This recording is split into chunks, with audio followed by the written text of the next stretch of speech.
तो नमस्कार दोस्तों, स्वागत है आप सभी का आज की इस क्लास में। देखिए अब हम यूपी जीके की देखिए यूपी जीके का हमारा सिलेबस तो कंप्लीट हो चुका है ना। अब हम यूपी जीके के मिक्स प्रश्नों की प्रैक्टिस किया करेंगे डेली। हम डेली लगभग टॉप 20 यानी टॉप 20 प्रश्नों की प्रैक्टिस किया करेंगे। और ये ऐसे प्रश्न होंगे, ठीक है, ये ऐसे प्रश्न होंगे जहाँ से आपके 101% प्रश्न पूछा जा सकता है। ओके। अगर आपने यूपी जीके का सिलेबस कंप्लीट कर लिया है ना, तो आप प्रत्येक प्रश्न का उत्तर आसानी से दे दोगे। ठीक है। तो ये जो प्रैक्टिस सेट हमारा पहला प्रैक्टिस सेट है, और ये हमारे यूपी पुलिस कांस्टेबल री एग्जाम और यूपीएसआई को टारगेट करेगा।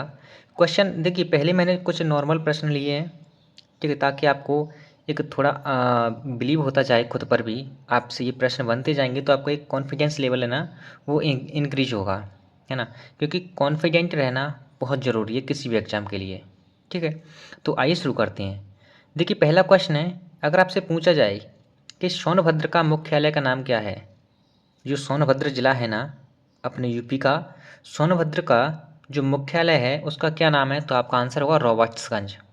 क्या नाम है? रॉबर्ट्सगंज। ठीक है। दूसरा प्रश्न है यूपी की द्वितीय राजभाषा क्या है। यूपी की सेकंड या दूसरी राजकीय भाषा या राजभाषा आप बोल सकती हैं, तो आपका आंसर होगा ये है उर्दू। और ये कब से लागू हुई, इसे स्वीकृति कब मिली, तो आपका आंसर होगा 1989 से। ठीक है। नेक्स्ट प्रश्न है, अगर आपसे पूछा जाए कि एनसीआर मीन्स राष्ट्रीय राजधानी क्षेत्र, एनसीआर में यानी राष्ट्रीय राजधानी क्षेत्र में यूपी के कुल कितने ज़िले शामिल हैं, तो आपका आंसर होगा यूपी के कुल 8 ज़िले शामिल हैं। ठीक है। कौन कौन से ज़िले हैं इतना डिटेल में आपसे नहीं पूछेगा, लेकिन हाँ ये पूछा जा सकता है कि कितने ज़िले शामिल हैं, तो आपका आंसर होगा 8 ज़िले शामिल हैं। ठीक है। नेक्स्ट प्रश्न है, यूपी के किस ज़िले में सर्वाधिक, प्लस का मतलब है सर्वाधिक, विधानसभा सीटें हैं। यानी यूपी का ऐसा कौन सा ज़िला है जिसमें सबसे ज़्यादा विधानसभा सीटें देखने को मिलती हैं, तो आपका आंसर होगा प्रयागराज। कितनी सीटें हैं? 12 सीटें।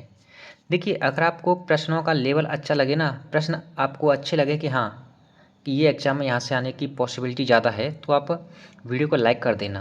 ठीक है। और कमेंट करके ज़रूर बता देना। मैं इतना दावा करता हूँ जितने भी मैं आपको प्रैक्टिस सेट कराऊंगा ना, बस आप उतने कर लेना। इनसे बाहर आपका एक भी प्रश्न नहीं जाएगा यूपी जीके का। ठीक है।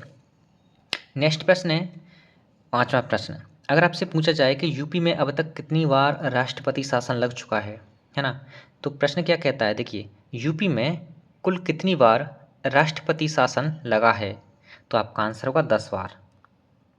कितनी बार? 10 बार। ठीक है। नेक्स्ट प्रश्न है प्रश्न नंबर 6। देखिए प्रश्न नंबर 6 क्या पूछ रहा है आपसे, अगर आपसे पूछा जाए कि राज्य मानवाधिकार आयोग का गठन कब हुआ, तो आपका आंसर होगा 7 अक्टूबर 2002 को। ये प्रश्न पिछली परीक्षा में पूछा गया है यूपी पुलिस कांस्टेबल की में। अगर आपने प्रीवियस ईयर पेपर लगाए होंगे ना, तो आपको पता होना चाहिए। नेक्स्ट प्रश्न है आपसे प्रश्न नंबर 7वां है। देखिए प्रश्न नंबर 7वां क्या कहता है, अगर आपसे पूछा जाए कि यूपी का एकमात्र जिला जो एमपी से यानी मध्य प्रदेश से 3 ओर से घिरा है, 3 ओर से क्या है? घिरा हुआ है, तो आपका आंसर होगा ऐसा जिला कौन सा है, तो आपका आंसर होगा ललितपुर। ललितपुर उत्तर प्रदेश का एकमात्र जिला है जो 3 ओर से मध्य प्रदेश से घिरा हुआ है। ठीक है। देखिए ये क्लास ना 5 से 10 मिनट के बीच की हो सकती है, तो आप इस क्लास को एकदम आराम से देखना विद पेशेंस के साथ, है ना। पेशेंस बहुत ज़रूरी है और ध्यान से समझने की कोशिश करना। मैं जितना भी बोल रहा हूँ ना, आप उतना सुनते जाओगे तो भी 80 से 90% आपको प्रश्न इसी क्लास से याद हो जाएंगे। ठीक है, एक ही बार में। नेक्स्ट प्रश्न है प्रश्न नंबर 8वां। देखिए प्रश्न नंबर 8वां आपसे क्या पूछ रहा है, ये पूछ रहा है कि यूपी का सर्वाधिक, प्लस का मतलब सर्वाधिक, उत्तर प्रदेश का सर्वाधिक नम भूमि क्षेत्रफल वाला जिला कौन सा है, तो आपका आंसर होगा सोनभद्र। ठीक है। जहाँ पर सर्वाधिक नम भूमि क्षेत्र है। ठीक है। उसके बाद है नवा प्रश्न में क्या पूछा गया है, इसमें पूछा गया है यूपी में कुल कितने कृषि जलवायु क्षेत्र हैं। यूपी में कुल कितने कृषि जलवायु क्षेत्र हैं, तो आपका आंसर होगा कुल 9। ये प्रश्न भी एक परीक्षा में पूछा हुआ प्रश्न है। ठीक है। देखिए मैं फिर आपसे कहता हूँ, अगर आपको प्रश्नों का लेवल अच्छा लग रहा है कि हाँ आप यहाँ से प्रश्न बन सकते हैं, तो आप क्लास को एक बार लाइक कर देना और कमेंट करके ज़रूर बताना, जिससे कि मुझे एक थोड़ा थोड़ा पता चलता जाए कि हाँ आपको ये क्लास ज़रूरी है, आपके लिए आपको चाहिए। ठीक है, नेक्स्ट प्रश्न है प्रश्न नंबर 10। प्रश्न नंबर 10 में पूछा गया है कि उत्तर प्रदेश में सर्वाधिक आंवला उत्पादक जिला कौन सा है। उत्तर प्रदेश में सर्वाधिक आंवला उत्पादक जिला कौन सा है, तो आपका आंसर होगा प्रतापगढ़। कौन सा है, प्रतापगढ़। ठीक है, नेक्स्ट है यूपी की सर्वाधिक, क्वेश्चन नंबर 11 है यूपी की सर्वाधिक महत्वपूर्ण नकदी फसल का मतलब है जिस फसल का व्यापार किया जाए पैसों के लिए, तो आपका आंसर होगा गन्ना। क्या है, गन्ना। ठीक है, नेक्स्ट है लंगड़ा आम यूपी के किस जिले में प्रसिद्ध है। लंगड़ा आम यूपी के किस जिले में प्रसिद्ध है, तो आपका आंसर होगा वाराणसी।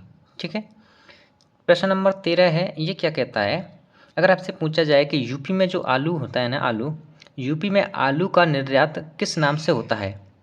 यूपी में जो आलू बेचा जाता है उसका निर्यात किस नाम से होता है, तो आपका आंसर होगा ताज ब्रांड नाम से। ठीक है, नेक्स्ट प्रश्न है यूपी में गंगा नदी कहाँ से कहाँ तक ज़्यादा प्रदूषित होती है। यानी यूपी में ऐसे कौन से क्षेत्र हैं जहाँ पर गंगा नदी सर्वाधिक प्रदूषित होती है, तो आपका आंसर होगा कन्नौज से लेकर वाराणसी तक जो यूपी में गंगा नदी है ना, ये सर्वाधिक प्रदूषित होती है। ठीक है, अगला प्रश्न है प्रश्न नंबर 15, क्या कहता है कि प्रतापगढ़ किस नदी के तट पर है। प्रतापगढ़ किस नदी के तट पर है, तो आपका आंसर होगा सई नदी के तट पर, सई नदी। ठीक है, देखिए आपको लग रहा होगा प्रश्नों का लेवल देखकर कि हाँ ये प्रश्न आपके एग्जाम के लिए मोस्ट इम्पोर्टेंट हो सकते हैं, क्योंकि एक भी ऐसा चैप्टर नहीं है जहाँ से मैंने प्रश्न न लिया हो। तो आपके चैप्टर वाइज भी प्रैक्टिस हो रही है, और ये एक वन लाइनर अप्रोच के साथ मैं आपको इसलिए प्रैक्टिस करा रहा हूँ क्योंकि आपको सिर्फ वहाँ एक ही ऑप्शन देखना है। आपको जैसे ही ऑप्शन दिखे, जैसे लंगड़ा आम यूपी के किस जिले में प्रसिद्ध है, आपको वाराणसी दिख जाए तुरंत क्लिक कर दो, चारों ऑप्शन पर भागने की जरूरत नहीं पड़ेगी। ठीक है, प्रश्न नंबर 16 है शुक्रताल यूपी के किस जिले में है, तो आपका आंसर होगा मुजफ्फरनगर में। ठीक है, यहाँ पर एक भी ऐसा चैप्टर नहीं है जहाँ से मैंने प्रश्न न लिया हो। एक दो चैप्टर छूट सकते हैं, उन्हें हम अगले प्रैक्टिस क्लास में कंप्लीट कर लेंगे। तो यूपी की सबसे पुरानी नहर, प्रश्न नंबर 7 है क्वेश्चन नंबर 17, यूपी की सबसे पुरानी नहर कौन सी है। आपसे पूछा जाए कि यूपी की सबसे पुरानी नहर कौन सी है, तो आपका आंसर होगा पूर्वी यमुना नहर, जिसका निर्माण किसने कराया था। अगर आपने क्लास करी होगी तो आपको पता होगा, चलिए मैं फिर भी बता देता हूँ। इसका निर्माण कराया था शाहजहाँ ने। किसने, शाहजहाँ ने। ओके, नेक्स्ट इंपॉर्टेंट प्रश्न है प्रश्न नंबर 18, ये कहता है यूपी में भूजल दिवस कब मनाया जाता है। यूपी में भूजल दिवस कब मनाया जाता है, तो आपका आंसर होगा 10 जून को। ओके, अगले दो प्रश्न और बचे हैं जो मोस्ट इम्पोर्टेंट प्रश्न हैं। देखिए अगर आपसे पूछा जाए कि लवकुश बैराज यूपी के किस जिले में बनाया गया है। लवकुश बैराज, कौन सा बैराज, लवकुश बैराज यूपी के किस जिले में बनाया गया है, तो आपका आंसर होगा कानपुर में। ठीक है, उसके बाद है 20वां प्रश्न और आखिरी प्रश्न है रोजा ताप विद्युत परियोजना यूपी के किस जिले में स्थित है, तो आपका आंसर होगा शाहजहाँपुर में। ठीक है, कहाँ पर, शाहजहाँपुर में। तो ये रही आज की इस क्लास के हमारे पहले प्रैक्टिस सेट के 20 महत्वपूर्ण प्रश्न। मैं इतनी कोशिश ज़रूर करूँगा कि जितने भी मैं आपको प्रैक्टिस सेट कराऊँ उनसे बाहर आपका एक भी प्रश्न नहीं जाए, बशर्ते आपको ये क्लासेस डेली बेसिस पर देखनी है, नोट्स भी बनाने हैं। ठीक है, देखिए अगर आपने यूपीजीके का सिलेबस कंप्लीट कर लिया होगा ना, तो आपका एक भी प्रश्न उससे बाहर नहीं जाएगा। ठीक है, हम लगभग 400 से 500 प्रश्नों की प्रैक्टिस करेंगे, और वो प्रश्न ऐसे होंगे, ये तो हमारा पहला प्रैक्टिस सेट है, और हम प्रत्येक प्रैक्टिस सेट में 20 प्रश्न ही रखा करेंगे, मोस्ट इंपॉर्टेंट प्रश्न। तो लगभग 400 से 500 प्रश्नों के बीच हम प्रैक्टिस कर लेंगे, और उतने ही आपके एग्जाम के लिए मोस्ट इंपॉर्टेंट रहेंगे, उससे बाहर प्रश्न नहीं जाएगा आपका। ठीक है, तो चलिए मिलते हैं नेक्स्ट क्लास में। धन्यवाद।